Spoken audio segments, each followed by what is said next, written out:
Hello all. ഇന്ന് നമ്മൾ പഠിക്കാൻ പോകുന്നത് മലയാളത്തിലെ തന്നെ പ്രശസ്തരായിട്ടുള്ള സാഹിത്യകാരന്മാരും അവരുടെ തൂലികാനാമങ്ങളുമാണ്. അതിലൂടെ തന്നെ അവരുടെ തന്നെ ലിറ്റററി വർക്ക്സ് ആയിട്ടുള്ള ഏറ്റവും ഇമ്പോർട്ടൻ്റ് ആയിട്ടുള്ള നമുക്ക് ക്വസ്റ്റ്യനിൽ ചോദിച്ചിട്ടുള്ള കുറച്ച് വർക്ക്സ് നമുക്ക് നോക്കാം. ആദ്യം തൂലികാനാമം വിലാസിനി. വിലാസിനി എന്നറിയപ്പെടുന്നത് എം.കെ. മേനോൻ സാറിനെയാണ്. എം.കെ. മേനോൻ്റെ ഏറ്റവും ഇമ്പോർട്ടൻ്റ് ആയിട്ട് അല്ലെങ്കിൽ പ്രശസ്തമായിട്ടുള്ള ഒരു ലിറ്റററി വർക്ക് എന്ന് പറയുന്നത് അവകാശികളാണ്.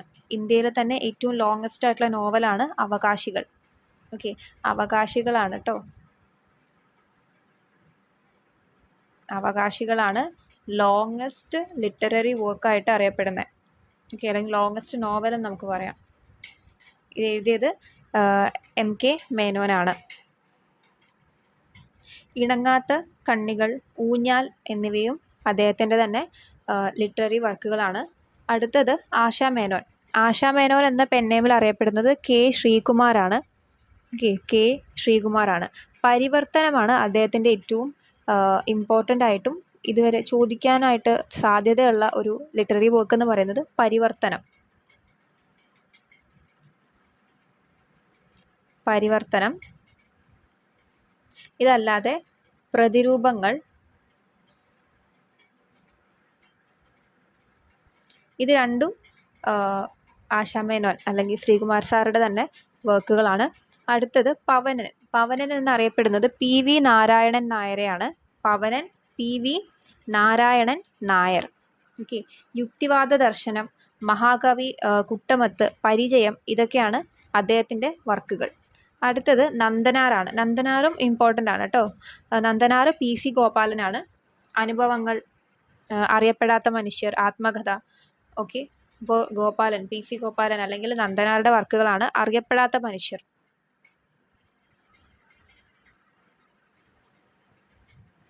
അറിയപ്പെടാത്ത മനുഷ്യർ. അതേപോലെ അനുഭവങ്ങൾ. അനുഭവങ്ങൾ, അറിയപ്പെടാത്ത മനുഷ്യർ. ഇവ രണ്ടും നന്ദനാറുടെ തന്നെ എഴുത്തുകളാണ്. അടുത്തത് പാറപ്പുറം കെ. ഇ. മത്തായി.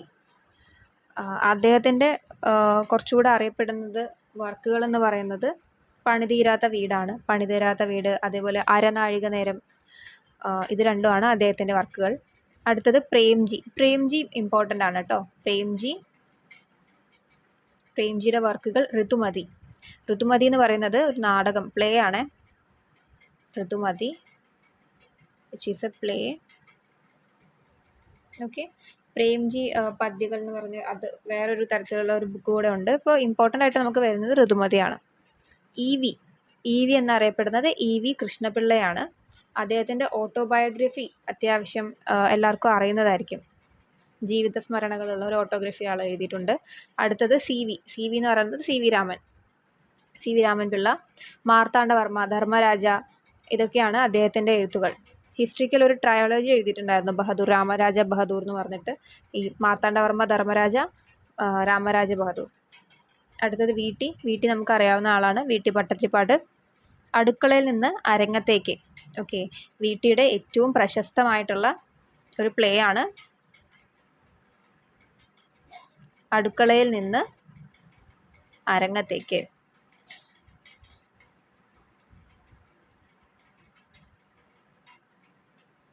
പിന്നെ അതേപോലെ തന്നെ കണ്ണീരും കിനാവും. ഇത് രണ്ടും പരീക്ഷകൾക്ക് ചോദിക്കുന്ന ഒരു വർക്കുകൾ കൂടെയാണ്. കണ്ണീരും കിനാവും, അതേപോലെ അടുക്കളയിൽ നിന്ന് അരങ്ങത്തേക്ക്. ഇത് രണ്ടുമാണ് വീട്ടിയുടെ പ്രശസ്തമായിട്ടുള്ള ലിറ്റററി വർക്കുകൾ. എസ് കെ പൊറ്റക്കാട് ഒരു ദേശത്തിൻ്റെ കഥയാണ് അദ്ദേഹത്തിൻ്റെ ഏറ്റവും പ്രശസ്തമായിട്ടുള്ള വർക്ക് എന്ന് പറയുന്നത്. ഒരു ദേശത്തിൻ്റെ കഥ. അതേപോലെ തന്നെ ഒരു തെരുവിൻ്റെ കഥ, വിഷകന്യക എല്ലാം അദ്ദേഹത്തിൻ്റെ തന്നെ വർക്കുകളാണ്. ഈ മൂന്നെണ്ണമാണ് ഏറ്റവും ഇമ്പോർട്ടൻ്റ് ആയിട്ടുള്ളത്: വിഷകന്യക, ഒരു തെരുവിൻ്റെ കഥ, ഒരു ദേശത്തിൻ്റെ കഥ. അടുത്തത് ഇടശ്ശേരി ഗോവിന്ദൻ നായരാണ്. കാവിലെ പാട്ട്, കൂട്ടുകൃഷി ഇതൊക്കെ അദ്ദേഹത്തിൻ്റെ വർക്കുകളാണ്. അടുത്ത ആൾ തുളസീവനം ആർ. രാമചന്ദ്രൻ നായരാണ്. അമൃതബിന്ദു എന്നുള്ളതാണ് അദ്ദേഹത്തിൻ്റെ കുറച്ചുകൂടെ ഫേമസ് ആയിട്ടുള്ള വർക്ക് എന്ന് പറയുന്നത്. അവസാനം ഒ എൻ വി കുറുപ്പ്. അക്ഷരം, ഉപ്പ്, ഭൈരവൻ്റെ തുടി, ഉജ്ജയിനി ഇതെല്ലാം അദ്ദേഹത്തിൻ്റെ ലിറ്റററി വർക്കുകളാണ്. അതേപോലെ തന്നെ CV രാമൻ പിള്ളേനെ കേരള സ്കൗട്ട് എന്നും കൂടെ അറിയപ്പെടുക. He's actually refer to as Kerala scout. കാരണം അദ്ദേഹത്തിൻ്റെ നോവൽ ജേണർ എന്ന് പറയുന്നത് കുറച്ചുകൂടെ ഹിസ്റ്റോറിക്കലായിട്ടുള്ള അങ്ങനെയായിരുന്നു. അതേപോലെ SK പൊറ്റക്കാടിന് ജ്ഞാനപീഠം പുരസ്കാരം ലഭിച്ചിട്ടുണ്ട്. ONV ഗ്രൂപ്പിനും ജ്ഞാനപീഠ പുരസ്കാരം ലഭിച്ചിട്ടുണ്ട്. വിച്ച് ഈസ് ആക്ച്വലി 2007 ONVക്ക് ജ്ഞാനപീഠം ലഭിക്കുന്നത്. ആ ഒരു വർഷവും കൂടെ കുറച്ച് പരീക്ഷകൾക്ക് ചോദിക്കാറുണ്ട്, ഇമ്പോർട്ടൻ്റ് ആണ്. വിലാസിനി എന്ന് പറയുന്ന MK മേനോൻ്റെ ഏറ്റവും ഞാൻ പറഞ്ഞു പ്രശസ്തമായിട്ടുള്ള ഒരു നോവലാണ് അവകാശികൾ. ഓക്കെ, ഇന്ത്യാസ് ലോങ്ങസ്റ്റ് നോവൽ എന്ന് പറയും. അതിൽ ആക്ച്വലി 4000 പേജുകളാണ് ഉള്ളത്. 4000 പേജസാണ് ടോട്ടലായിട്ട് അവകാശികളിൽ ഉള്ളത്. ഇത്രയാണ് നമുക്ക് വളരെ ഇമ്പോർട്ടൻ്റ് ആയിട്ടുള്ള പെൻ നെയിമും അതിലുള്ള റിയൽ ആയിട്ടുള്ള നെയിമും പിന്നെ അവരുടെ തന്നെ കുറച്ച് പ്രധാനപ്പെട്ട വർക്കുകളും. ഇതല്ലാതെ കുറച്ച് ആൾക്കാർ കൂടെ ഉണ്ട്. ആദികവി, വാൽമീകി, ഇങ്ങനെ അറിയപ്പെടുന്ന പേരുകളുണ്ടല്ലോ, അവർ ഏറ്റവും കൂടുതൽ അറിയപ്പെടുന്ന പേരുകൾ, അല്ലെങ്കിൽ അവർ നമ്മൾ അഭിസംബോധന ചെയ്യുന്ന കുറച്ച് വാക്കുകൾ അവർ പെൻ നെയിം ആയിരിക്കില്ല, പക്ഷെ വേറെ തരത്തിലുള്ള വാക്കുകളും പേരുകളും ഉപയോഗിച്ചിട്ട് പറയാറുണ്ട്. അതും ഞാനിവിടെ ഒരു നോട്ടായിട്ട് ക്രിയേറ്റ് ചെയ്തിട്ടുണ്ട്. നമ്മൾ ഈ നോട്ട് ടെലഗ്രാം ഗ്രൂപ്പിൽ അപ്ലോഡ് ചെയ്യുന്നതായിരിക്കും. നിങ്ങൾക്ക് ജോയിൻ ചെയ്യാവുന്നതാണ്. PSCയുടെ മെയിൻ ഗ്രൂപ്പിലാണ് അപ്ലോഡ് ചെയ്യുന്നത്, മെയിൻ ചാനലിലാണ് അപ്ലോഡ് ചെയ്യുന്നത്. ലിങ്ക് ഞാൻ കമൻറ്റ് സെക്ഷനിൽ കൊടുക്കാം. Okay, thank you.